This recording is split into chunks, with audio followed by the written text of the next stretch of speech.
de témoigner de l'amour du Christ, ce qu'il vous a donné dans votre vie. De mon vivant, je le ferai. Parce que pour moi et puis pour vous, il nous a rachetés. Son sang, il nous a rachetés. Et ça, je l'ai vraiment considéré. Alors moi, je vais vous dire mon témoignage. Je ne suis pas issue d'une famille chrétienne, encore bien moi d'une famille de voyageurs. Moi, je suis sédentaire. Rien ne m'était destiné à être là ce soir. Rien ne m'était destiné à rencontrer Dieu. Et puis, j'ai eu les divorces de mes parents à l'âge de 8 ans. J'ai beaucoup souffert de ça. Et après, j'ai reconnu la reconstruction d'un foyer avec ma mère, avec un beau-père qui a été très dur. J'en parle aujourd'hui vraiment avec un cœur soigné, vraiment grâce à Dieu. Je le remercie pour ça tous les jours. Parce qu'il était alcoolique et puis il nous faisait du mal. Et du coup, je suis partie de chez ma mère, j'avais 16 ans, puis j'ai grandi dans la haine. J'avais une haine dans mon cœur, je ne peux pas vous dire comment, puis je faisais confiance à personne. Je me livrais jamais sur moi-même. Et puis un jour, j'ai rencontré mon mari. Seigneur Jésus, j'ai rencontré mon mari. Puis j'ai rencontré ma belle famille, puis mon beau-père, il était chrétien. Puis un jour, il m'a dit, tu veux venir dans une réunion? Puis comme j'étais quelqu'un de curieuse, je suis allée à cette réunion. Mais c'était pas mon soir, mais je voyais vraiment tous ces gens autour de moi qui étaient heureux.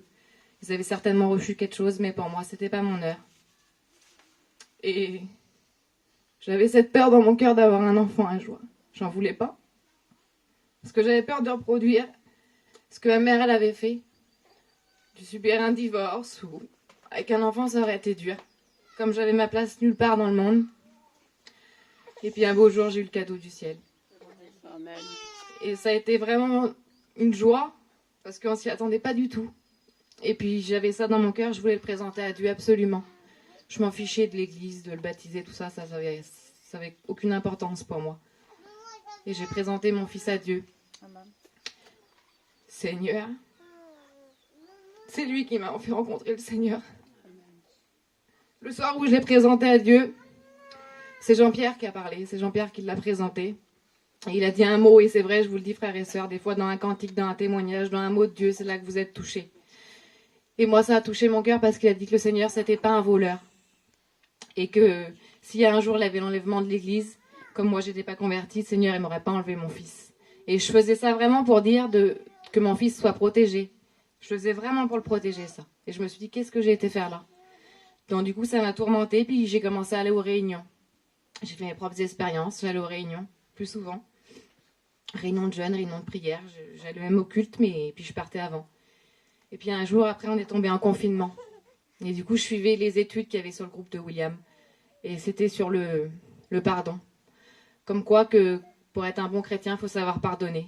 Et puis je peux vous dire une chose, c'est que moi, le pardon, c'était hors de question. Avec tout ce que j'avais vécu, tout ce que j'avais souffert, je n'aurais pas pardonné à cet homme-là.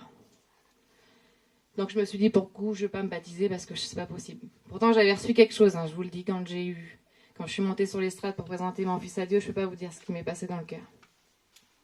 Et puis j'ai refusé.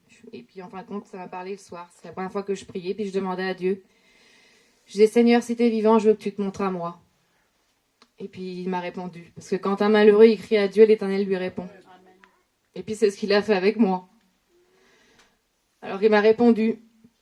Et puis du coup, il m'a appris que le Seigneur, il ne fait pas les choses tout de suite. Il vous fait les choses petit à petit, c'est ça qui est bien avec lui. Il ne vous brusque pas. Il m'a d'abord montré le petit pardon.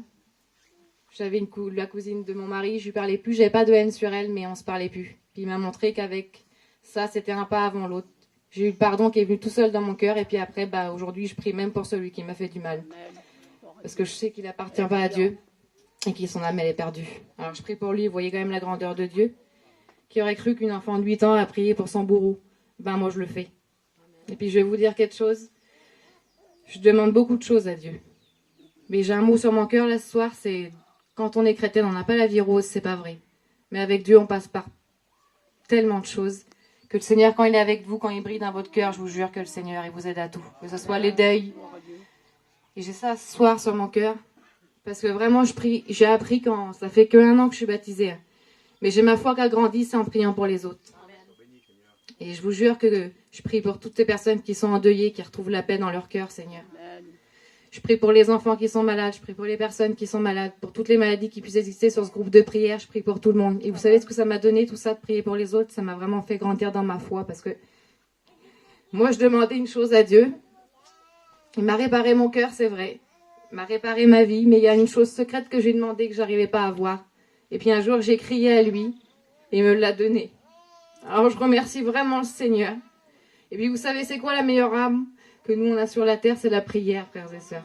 Et une vie de prière, je vous assure qu'avec tout, ne lâchez jamais rien, même si vous avez des pensées secrètes au fond de vous, lâchez jamais dans la prière. Vous allez toujours être exaucés parce que le Seigneur, il vous donne toujours tout.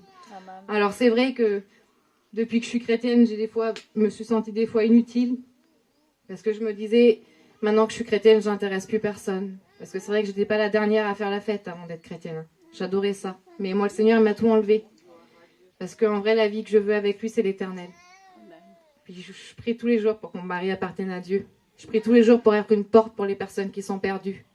Parce que c'est important, vraiment c'est important de prier pour chacun de soi. Et c'est vrai que quand William et Jean-Pierre est venu sous le store avant que je me baptise, j'avais un truc secret dans mon cœur qui me faisait travailler, et puis ils ont répondu sans que je le demande.